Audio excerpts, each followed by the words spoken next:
Now, I want to get busy on the first couple of subjects for today. Everybody that's okay, say I'm okay.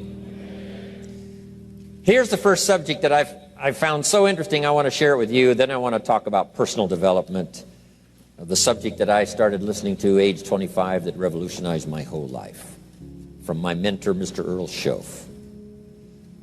Here's an interesting subject. Just jot it down now. It's called enlightened self-interest.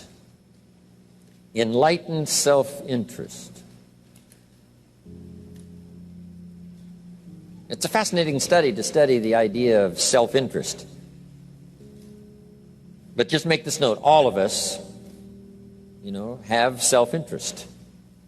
The key is for it to be enlightened so that everybody wins and no one loses. Our first interest is to survive. What does it take to survive? Our second interest is to succeed. What does it take to succeed? What does it take for me personally to survive and to succeed? Can I legitimately be interested enough in the things that help me both succeed and survive? And here's what I discovered. The answer is yes. It's possible to exercise self-interest, but to do it in such a way that no one loses, everyone benefits. Key phrase: life was not designed to give us what we need. Life was designed to give us what we deserve. We do not reap a harvest in the fall because we need it. We reap a harvest in the fall because we deserve it. Not necessarily from a moral standpoint. Of course, there are some moral laws as well, spiritual and moral laws. But just the basic laws that simply say if you wish to reap, you must plant. So jot this down. Reaping is reserved for the planters. And the reason they reap is because they deserve it.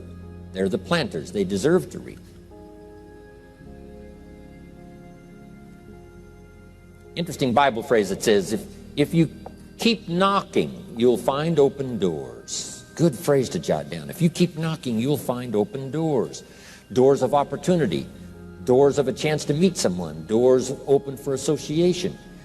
Doors open to find someone special. Doors open to find a unique business colleague. If you keep knocking, the phrase says, doors of opportunity are open to those who continually knock. So we don't find open doors of opportunity because we need them. We find them because we deserve them. Only those who knock deserve to find an open door. But the promise is, if you continually knock, you'll find doors of opportunity. It says, if you search, you will find. So make the note, it's good. Finding is reserved for the searchers because they deserve it. Now, at first they may have needed it, but they now know that just needing it is not sufficient. But if they need it, now they must qualify for it. The reason why you're going to be blessed with good ideas this weekend is because you've come searching. You've gotten on an airplane to come searching. Got in your automobile to come searching. You got here searching. Now you're ready to receive. And for those who search, they will find answers. They will find plans, imagination to stir yourself into action for future benefit. So if you search, to find a good idea, you must go looking, go searching. You've got to go to church. You've got to go to class. You've got to go to the seminar. You've got to go to the library. You've got to go to the books if you wish to find. Rarely does a good idea interrupt you. Rarely. But if you will search, you will find. So we get not what we need, but we get what we deserve. It says if you ask, someone has an answer. If you keep asking, the answers belong to you, because by virtue of asking, you have qualified. So we don't get what we need, we get what we deserve. The mother on welfare should be taught in some small manner that hopefully she can begin deserving the welfare check. Not getting it because she needs it, but now starting to get it because she deserves it. If the welfare worker says to Mary, Mary, I brought a bucket of paint and a paintbrush, and the next time I come, if the door is painted and the fence here in front is painted, I give you the check for $450. Not that painting the door and painting the fence is worth $450. It's not worth that much, but it is the beginning of the process. So make that note. I want to begin the process of deserving. What would that be? What process should I begin engaging in to deserve good health, to deserve a good relationship, to deserve prosperity, to deserve an enterprise, to deserve the opportunity to build a city? What must I do to begin the process of deserving? So now the welfare worker comes back and the door is painted and the fence is painted, and now Mary gets the $450 to help take care of her children, not because she needs it, but because she's beginning to deserve it. Then the welfare worker thinks of some other project. She said, Mary, if these weeds are gone and this little garden is cultivated, when I come back, now that the door is painted and the fence is painted, if the weeds are gone and this little garden is cultivated, you get the $450. And step by step, a new life is emerging, learning the process of deserving it, not just needing it. We teach our children at home, right? Child says, I need $10. So that language doesn't work here. There's plenty of money here, and the vaults are full. But to say I need $10 is not how you open the vault. So the child says what? Wow, how can I get that $10 that I need? So here's what they learn to say. How could I earn $10? Now the vault opens up. Now the money starts to flow. How could I earn $10? What could I do to earn the money? Not to get the money because you need it. Maybe you need the money. That's, all of us have needs. But here the key is to figure out how to open the vault, how to open the bank, how to open this unbelievable flow of resources to come our way. And here's the key: to deserve it, not to need it. You can't walk out to the field and say to the field, I need a crop.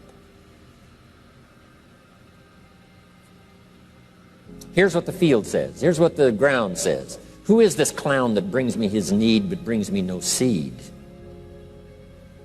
So jot that down. Take your seed to the marketplace, not your need.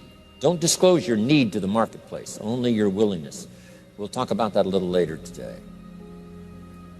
Because the marketplace is not interested in your need, but they are interested in your seed. They're interested in your willingness to work. They're interested in your disciplines. They're interested in your eagerness. They're interested in your vitality and your work ethic. That's what the marketplace is interested in. Not your need, but your seed. Okay. We get what we deserve. Old Testament God says, if you'll move toward me, I'll move toward you. See, that's how you get those occasions to meet God. You must make the move. God could say, you don't move, I don't move. You say, well, that's arbitrary. Well, when you're God, you can make it that way.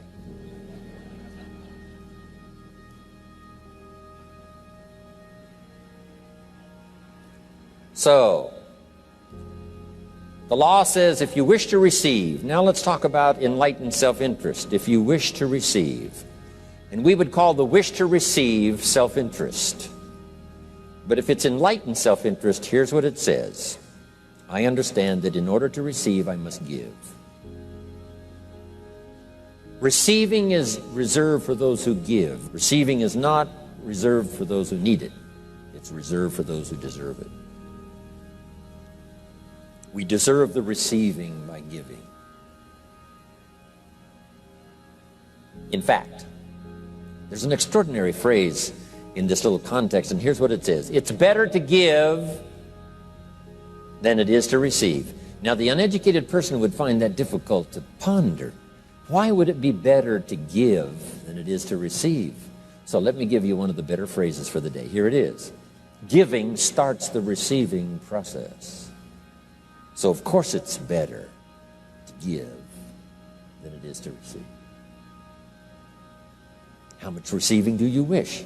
You must start the giving process. For me to receive my additional fortunes for the future, not necessarily for the money, because I don't need the money. I take the money, but I don't need the money. But here's what I do need: for someone to say a year from now, 5 years from now, Mr. Rohn, that seminar helped to change my life. And for whatever reason, I was brought here to this place for this time. And later someone says that. See, to receive that kind of thanks, it's unbelievable. Here's what you cannot buy: that kind of thanks. You can't buy it with money. You have to earn it.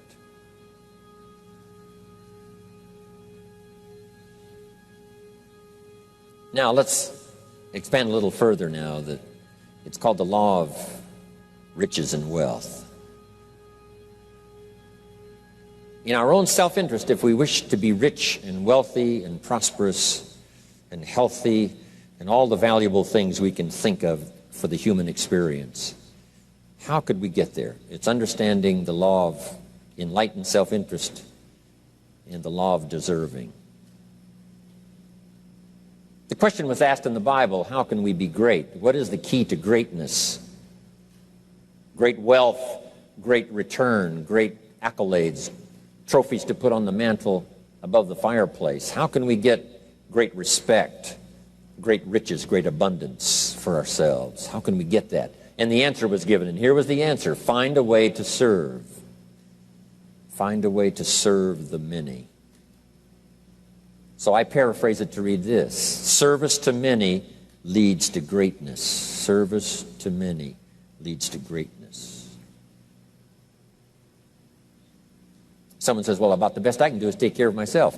That's okay. Self-care, has its own reward, but it's very limited. Somebody says, I can't be worried about other people's problems. I got enough problems of my own. That's okay. Self-defense is okay. Self-preservation is okay, but it has a very limited reward. If you wish to change that into abundance and prosperity and uniqueness, then here's what you must do: help solve other people's problems. Help find answers for someone else, not just for yourself, but for someone else. And in that kind of service, you now begin the process of greatness.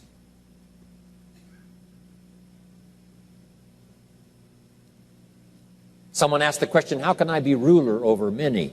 How could I manage a lot of people? How could I be the leader of a vast movement or enterprise? Here was the answer: nothing wrong with that wish. We call that self-interest of the highest kind. Wishing to be the manager, the ruler, wishing to be presiding over many people. Here was the answer: be faithful when the amounts are small. Be faithful when there's just a few. Be disciplined when there's only a few. That starts to entitle you to someday be ruler over many. You say, well, if I had a big organization, I'd really run it with a strong hand and I'd be a fabulous leader. But I've only got a few and I don't know where they are. See, that's not going to work. If you wish to preside over riches, you must start when the amounts are small. Someone says, oh, if I had a fortune, I'd really take good care of it, but I've only got a paycheck, I don't know where it goes. See, not knowing where it goes disqualifies you now for presiding over the fortune. We've all heard that, right? I don't know where it all goes. Did you ever hear that expression? Oh, we'd love to have you run the company. You don't know where it all goes. Somebody says, it just gets away from me. Oh, we'd love to have you run the world, right? It just gets away from you. Somebody says, it's only pennies and it's only a few. Here's where you begin to qualify for abundance and riches and greatness and respect, is to be disciplined when the amounts are small. Someone finds it unique, right, that this many people would come and hear what I've got to say for a whole weekend, but this is not where I started. I started with just a few, but I was so on fire with the few, trying to translate for them in my awkward ways back then what had happened to me. My life got changed, my income got changed, my health got changed, everything got changed for the better. And now I've lived the most extraordinary life. But it started with my passion for just a few, to translate for just the few. Someone says, well, there's just a few here. You know, does this meeting matter when there's only a few? And the answer is yes. Jot this down. You never know who's in the audience, whether it's a few or 1,000 or whatever. But you got to be faithful when there's just a few. Tell your story when there's just a few. Be just as passionate about ideas that can change someone's life when there's just a few. Now you begin. You're not fully qualified, but you begin the qualification to someday speak to many. Someday preside over a vast crowd. Someday be the manager or the leader of millions. It starts in those early days. To deserve it,